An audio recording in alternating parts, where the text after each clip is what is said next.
What's up, YouTube? What's going on? Welcome back to my channel. It's your boy Porter Rock 77 hitting you up with another video. Thanks for stopping by. To my subscribers, I appreciate it. If you're new to the channel, welcome aboard. I hope you enjoyed this content. Check out my past videos. Had some great content. I'm also the host of the 60 Frames No Like podcast. We had an amazing podcast of different personalities and stuff. Great conversations, great opinions. Again, one thing I will say in this channel, I don't suppress opinions. I know I'm reading the comments, and I know some people are like, oh, why we have Xbox guys here, because it's primarily, it's a gaming channel. I'm a little bit more on the pro PlayStation side and stuff like that. But I just want to let everybody know is I'm not about to suppress the comments. I'm not like other channels that either talk shit or say something, but I don't allow other people to voice their opinions. You know what I'm saying? I'm not about that. Well, whether we like to hear it or not, the only thing I try to make sure I get the right people. They may have aggressive opinions, but I try to keep them respectful. I don't want people to use derogatory terms and just curse people out. I don't want that. I want, if you got something to say to bash a product, say something that's logical. It doesn't have to be factual. It could be opinion, but at least a logical opinion. Just not something dumb that, and the main thing is I don't want people on here. I try to make sure I get the right people so I don't waste your time. Because at the end of the day, it's your time, I appreciate the fact that when you look at my videos, you're investing your time into listening to my content. So I try to make sure I try to get people of various opinions, of various views of how they see things, to try to prevent this channel from being a circle jerk as well. You know what I'm saying? I don't want it to be a circle jerk. I want a little bit of good drama, not crumb side drama. But what I mean by good drama is just good conversations, good opinions, good, thoughtful, just seeing other side of the stuff, playing devil's advocate and stuff like that. Anyway, but I'm glad here. But anyway, the topic of today, two things. I want to cover recent news of Guerilla Cambridge closing down, and a little bit more going back to Scalebound with recent conversations of what's going on and stuff like that. And I'm pretty sure people are going to try to link the closure of Cambridge with Scalebound and what's going on with Scalebound, and it's not the same. But first we'll go in. And excuse me while I go read this, a quick snippet. So right now, where's the article? Okay, here's the article. It says right here, and I'm reading it off of GameIndustry.biz, and I'll link it in the description box. But you can also find it on M4G right there. And there's a lot of articles, but it's saying UK developer to close after 19 years as Sony makes changes to European studio structure. All right, Sony is closing the Cambridge branch of Guerrilla Games. Game industry biz has learned. All employees will be laid off. Sony has confirmed the impending shutdown to us, saying that the compulsory redundancies are regrettable. The decision to close the studio comes from a review of all current PlayStation projects and resources, with the platform holder concluding that in order to deliver on our strategic objectives, it is necessary to make some changes to the European studio structure. Guerrilla Games Amsterdam, developer of Horizon Zero Dawn and the Killzone series, will not be affected. And then it talks about other stuff, and it's a long article. I don't want to read you the whole article, but this is one important part. The studio, the one they closed down, is previously known as SEEE Cambridge Studio. Has been running for 19 years and most recently produced PlayStation VR launch title and multiplayer virtual reality game Riggs Mechanized Combat League. Its past hits included Medieval franchise, Primal, Ghost Hunter, and PS Vita shooter Killzone Mercenary. All right. So what do I feel about this closure of this studio? All right. So the first part, any studio closure is just bad business, and just in a general sense. You're talking about people working and people creating products and games for a platform, whether it's an exclusive developer, like in this case, developing specifically for PlayStation, or Lionhead Studios that develop Fable, or Multiplat. You know what I'm saying? I'm like THQ and stuff like that. So it's always bad business. Now, is this similar to Scalebound, counseling? And some people will try to do it. If anything, this is an example that if you're going to close down a studio for the overall progress of funding and money, this is how you do it. And what I mean by that is this. The studio, the only thing they developed so far for the PlayStation 4 was Riggs Mechanized Combat League. That's a PSVR game, all right? But notice they were able to finish the game and release it for those who wanted it because they bought the PlayStation VR. And the game will still continue to be supported. So it's probably going to be taken over by another studio. So the content and the updates is going to be taken over. But this is how you do it. You finish the game, right? Push it out to the gamers, and then you close down the studio. You move on. You don't give them another project. You know what I'm saying? The studio didn't have another project, so closing down the studio doesn't affect future games. As you saw, it doesn't impact Killzone or Horizon or any other titles, okay? But what they were responsible to do, they finished it, and then they moved on, okay? Another example was the studio that did Drive Club. They used to do MotorStorm 2. They closed that studio down. But they finished Drive Club. They even were able to provide some of the updates and whatever. Now, I'm not into Drive Club, I'm not into Racer, but they finished the game, then they provided updates. Sony decided not to give them no more projects and close down the studio, okay? Microsoft could have done something similar with Scalebound, you know? Just do what they got to do with Platinum Games. If Sony needed to reinforce Platinum Games with their own first-party, developers that are better skilled at making Xbox One games, put some focus on that, get Scalebound done, and then cut the relationship off with Platinum Games, and then don't worry about dealing with Platinum Games ever again. Finish the product, get it out there, put it in gamers' hands, let gamers decide if it's going to be a successful title or not. You know what I'm saying? And then just move on. You know what I'm saying? To me, that's the proper way to have done it. So now, so is this Cambridge studio going to be a super huge idea? I mean, a big deal? No, because, as I just named the products that they just made, they're previously known for Medieval franchise, which is old Primal, Ghost Hunter, and the PS Vita shooter Killzone Mercenary. Now, Killzone Mercenary was a good game and stuff, but it was on the Vita. So as you can see, they're not getting a lot of projects, all right? The last project that they had was Riggs for the VR, and that's it. They're not in charge of anything else. So they're not going to impact the future of providing content to the PlayStation 4. So PlayStation 4 is not going to be hurting on content for the studio. Sony's just not going to give them a new project. And I think that's the proper way to do it. Finish what you're supposed to finish, get it out there, and then don't give no more new projects. Cut it off. Cut off the umbilical cord. They could have done the same thing with Lionhead Studios. You know what? We're going to finish this game. We're going to push it out there, and then we're going to cut off Lionhead Studios. You understand what I'm saying? So I think that's the proper way. But now I see a lot of talk, and I see a lot of comments and stuff, and people talking about, the relationship between Platinum Games and Microsoft and stuff.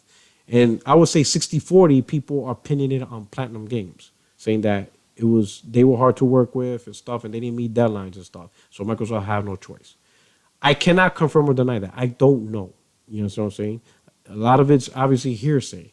It may well be Platinum Games that screwed it up, and Microsoft's taking the blame for it. That is a possibility. I'm not going to lie to you on that one. But I will say this. This isn't Platinum Games' first go-around. They have made plenty of games, and they have never had an issues with any other developer or publisher before, okay? I mean, hell, let's take it back to the 360 PS3. Let's take it back to last gen. One of their first games was Bayonetta. That's what put them on the map, all right? Now, Bayonetta on 360 was flawless, all right?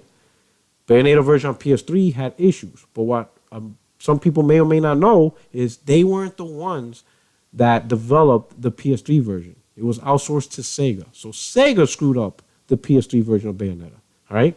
But Platinum Games took the flack. They didn't like that. You know what I'm saying? The heads of Platinum Games, because they take pride, in who they are, they didn't like that. So the next project, which you remember was the game Vanquish, they personally developed it on the PS3 and used it as the lead platform. And if you play Vanquish, it is a very good game. But not just good, because that could be opinion. The quality build, the technical proficiency of the game, the quality control was very good. They pushed that console to the limits. The game looks beautiful. The frame rate is solid. They really done a great job. And this was on the PS3 with the Cell processor, one of the harder consoles to develop for. You understand what I'm saying? So this company, and I'll give you another example. Look at what they did on the Wii U. All right, they developed Bayonetta 2 because Nintendo funded it. All right, and with the same funding, not only were they able to develop Bayonetta 2, but they had enough money to port the original Bayonetta. So Nintendo Wii U gamers got Bayonetta 2 and Bayonetta for the price of one game. You know what I'm saying? And Nintendo did not lose money. So 2 games for the price of one, and Nintendo still made money for that product. That should tell you something on how they develop games. They develop quality games. Now, you may not like the game itself because it's, you may not like playing Ninja Turtles. You may not like playing Transformers. You may not like Metal Gear Rising. You may not like Bayonetta simply because it's not your type of game. But I'm not saying that. I'm saying look at the technical proficiency behind those games. You know, they're very well developed, technical proficient games. This is a good company. Look at Nier Automata. The game looks fantastic in terms of, technical proficiency. You know what I'm saying? So I can't see how this company all of a sudden shit to bed under Microsoft's umbrella. I think, and this is just my assumption, all right? I want to make it clear, it's just my assumption. I think maybe there's a potential that Phil Spencer is a micromanager. You understand what I'm saying? I don't think he's the type of guy that simply goes, hey, developer, I want you to make my game. Here's a blank check. Handle that.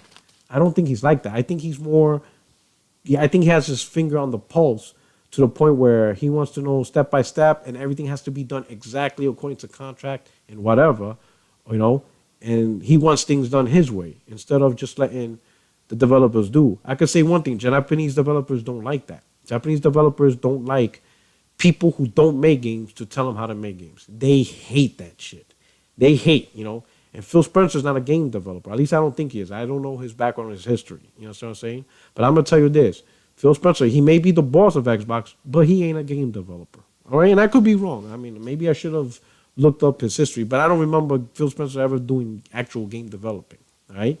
Especially compared to, the great developers behind, Bayonetta and stuff. And some of these guys are responsible for games in Capcom. You know what I mean?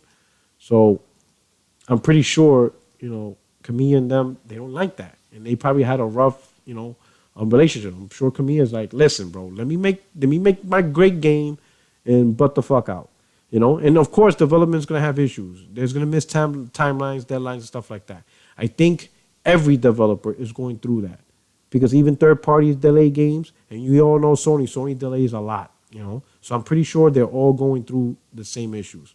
Why they're going through the issues, or it could be multiple reasons. It could be just the fact that these games are just harder to develop for. You're talking about very technically advanced games, bigger worlds, you know what I'm saying? I mean, look at the jump. Last gen, it took 2 years to make a game, and they only was dealing with a half a gig of RAM memory. You know what I'm saying? Now, they got 5.5 gigs. You know what I'm saying? Imagine next generation, dealing with what, 24 gigs or whatever? These things are huge and stuff like that. All right? It's just bigger worlds and bigger process, bigger information, bigger effects. It's just, development's just going to get harder, you know what I'm saying? So I could probably delays and missed timelines is probably starting to become the norm until they truly hash this gen down, I think Sony is more willing to accept those things because you see, they're always constantly, for a lot of games, saying, hey, we have to delay, but the game comes out. You know what I'm saying? I don't think Microsoft's playing that game. I think if it doesn't come out the day they want it, they're going to cancel it. And I don't think that's good because that's going to happen to a lot of games. You know what I mean?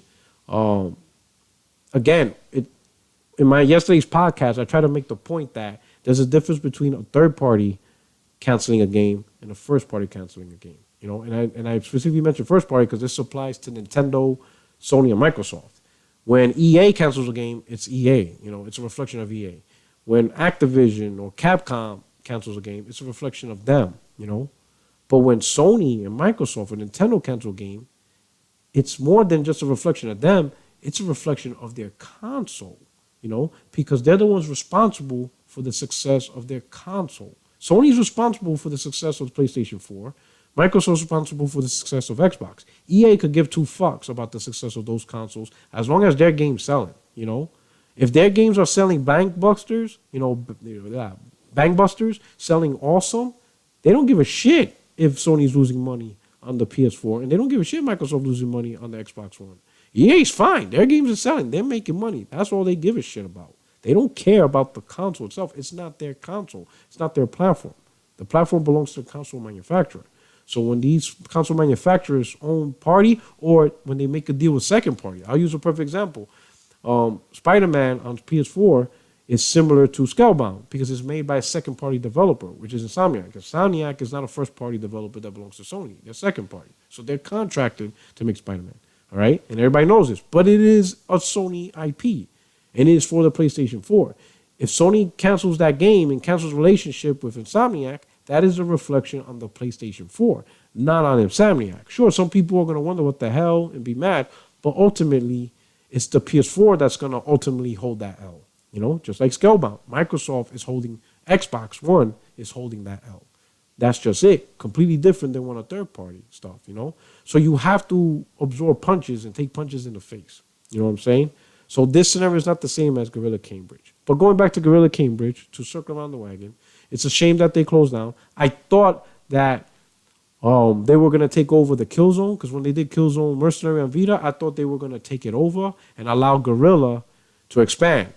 And when Guerrilla announced Horizon, I actually thought that's what was going to happen. I'm like, yup, it's going to happen. Guerilla Cambridge is going to take over the Killzone franchise, which allows Guerrilla to now take over. You know, obviously, they have a new IP with Horizon, and they can focus on that, or maybe even focus on another IP. You know what I'm saying?